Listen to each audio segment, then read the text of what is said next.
Assalamualaikum warahmatullahi wabarakatuh. Perkenalkan, saya Cynthia Riani dengan NIM G701233033 dari kelas B dari program studi farmasi. Di sini akan membahas mengenai salah satu zat aktif yaitu ambroxol dengan fokus pada hubungan antara struktur kimia dan sifat farmakokinetik, khususnya pada proses ADME, absorpsi, distribusi, metabolisme, dan ekskresi di dalam tubuh. Nah, yang pertama yaitu mengenai pengenalan umum ambroxol. Nah, ambroxol merupakan suatu obat golongan mukolitik dan sekretolitik yang digunakan untuk terapi gangguan saluran pernapasan dengan produksi mukus berlebih seperti adanya bronkitis akut dan kronik, kemudian ada PPOK dan asma dengan spuntum kental.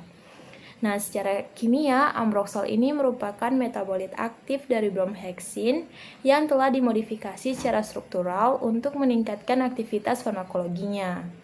Ambroxol memiliki karakteristik kimia yaitu terdapat gugus amina sekunder, kemudian mengandung substituen halogen atau brom dan bersifat amfifilik atau memiliki bagian lipofilik dan hidrofilik.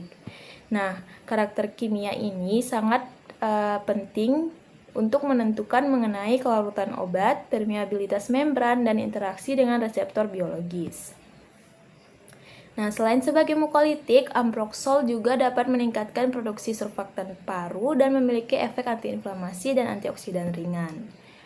Nah, lanjut mengenai hubungan ambroxol dan ADME. Nah, pada absorpsi itu ambroxol umumnya diberikan melalui rute oral dan memiliki absorpsi yang cepat dan baik di saluran gastrointestinal. Nah, aspek ilmiah yang dimiliki ambroxol itu dia bioavailabilitasnya pada sediaan oral sekitar 70-80% dan mengalami fast metabolisme di hati. Kemudian waktu mencapai konsentrasi puncaknya pada Tmax itu sekitar 1-2,5 jam. Kemudian pada struktur kimianya itu, pada gugus amina, ambroxol memungkinkan pembentukan ion, kemudian dapat meningkatkan kelarutan dalam cairan tubuh. Nah, kemudian pada bagian lipofilik itu memungkinkan adanya difusi fasib melalui membran lipid. Nah, kemudian ambroxol ini dia diserap terutama melalui difusi pasif transseluler. Nah, untuk faktor yang mempengaruhi absorpsi dari ambroxol ini, dia adanya pH lambung dan usus, kemudian bentuk sediaannya, apakah dia sirup atau bentuknya tablet, dan kecepatan pengosongan lambung. Nah, sehingga secara kimia medisinal, ambroxol ini memiliki keseimbangan lipofilisitas dan hidrofilisitas yang optimal untuk absorpsi oral. Nah, lanjut. Di bagian distribusi. Setelah masuk ke sirkulasi sistemik, ambroxol ini akan didistribusikan ke jaringan tubuh. Nah, karakteristik distribusi yang dimiliki itu dia volume distribusinya tinggi, di mana menunjukkan penetrasi jaringannya itu luas. Kemudian ikatan protein plasmanya sedang mencapai 90% dan konsentrasinya tinggi pada jaringan paru. Kemudian pada sifat lipofiliknya ini memungkinkan penetrasi ke membran sel dan afinitas jaringan paru ini berikatan dengan target farmakologisnya. Nah, kemudian ambroxol ini dia secara selektif terakumulasi di epitel bronkial dan sel alveolar tipe 2. Di mana didukung oleh stimulasi produksi surfaktan dan penurunan viskositas mukus. Nah, hal ini menunjukkan bahwa desain struktur dari ambroxol ini dapat mendukung targeted drug delivery secara pasif ke paru.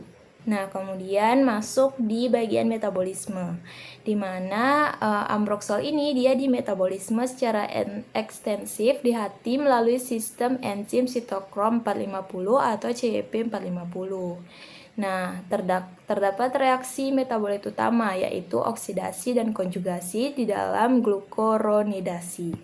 Nah, hasil metabolisme dari ambroxol ini dia metabolitnya lebih polar dan hidrofilik, kemudian aktivitas farmakologisnya itu menurun. Kaitan dengan strukturnya tadi, di mana gugus amina ini dapat memungkinkan reaksi biotransformasi dan substituen aromatiknya dapat rentan terhadap oksidasi. Nah, dalam modifikasi struktur ambroxol ini dibanding bromheksin itu dia lebih meningkatkan stabilitas dan efektivitas. Kemudian metabolismenya ini membantu dalam mengurangi toksisitas dan mempermudah eliminasi. Sehingga metabolisme ambroxol ini menunjukkan keseimbangan antara stabilitas dan eliminasi yang efisien. Kemudian lanjut di ekskresi, di mana ambroxol dan metabolitnya itu diekskresikan terutama melalui ginjal, di mana karakteristik ekskresinya ini sekitar 90% dalam bentuk metabolit, kemudian sebagian kecil dalam bentuk tidak berubah, dan waktu paruh eliminasinya itu sekitar 10-12 jam. Kemudian untuk mekanisme ekskresinya itu melalui filtrasi glomerulus dan sekresi tubular.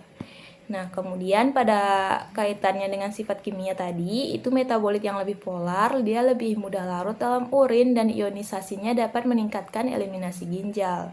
Nah, hal ini dia menunjukkan bahwa proses metabolisme sebelumnya sangat penting untuk memungkinkan ekskresi optimal. Nah, kemudian pada integrasi ADME dalam efektivitas terapinya ini, pada proses ADME pada ambroxol ini saling berikatan dan menentukan keberhasilan terapi, di mana ketika absorpsinya baik, itu ambroxol menjamin ketersediaan obat di dalam darah. Kemudian pada distribusi ke paru, dia itu meningkatkan efektivitas pada target, dan pada metabolisme terkontrol, ambroxol ini dapat mencegah akumulasi berlebih, dan ekskresinya itu efisien dapat mengurangi resiko toksisitas.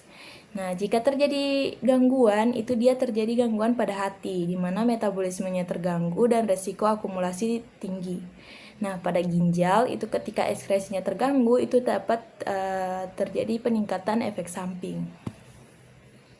Nah, dalam perspektif kimia medisinal, dalam kimia medisinal ini, ambroxol ini merupakan suatu contoh optimasi struktur dari lead compound atau bromheksin, di mana terdapat perbaikan pada zat aktifnya itu terdapat pada potensi, distribusi, dan profil farmakokinetiknya, di mana prinsip yang digunakan itu adalah hubungan struktur aktivitas atau SAR dan hubungan struktur farmakokinetiknya atau SPKR. Nah, dapat disimpulkan bahwa ambroxol ini adalah obat mukolitik dengan aktivitas tambahan sebagai stimulan surfaktan paru, di mana struktur kimianya ini mempengaruhi seluruh proses ADME yang memiliki absorpsi oral yang baik, distribusinya selektif ke paru, kemudian metabolismenya itu di hati, dan ekskresinya itu melalui ginjal. Nah, kemudian pada proses ADME sangat menentukan efektivitas dan keamanan obat, sehingga pemahaman ADME ini dalam kimia medisinal sangat penting untuk menjelaskan bagaimana obat itu bekerja secara optimal di dalam tubuh. Nah, baik, mungkin itu saja untuk mengenai penjelasan struktur kimia dari ambroxol dan sifat farmakokinetiknya dengan hubungan proses ADME di dalam tubuh. Sekian dari saya, terima kasih.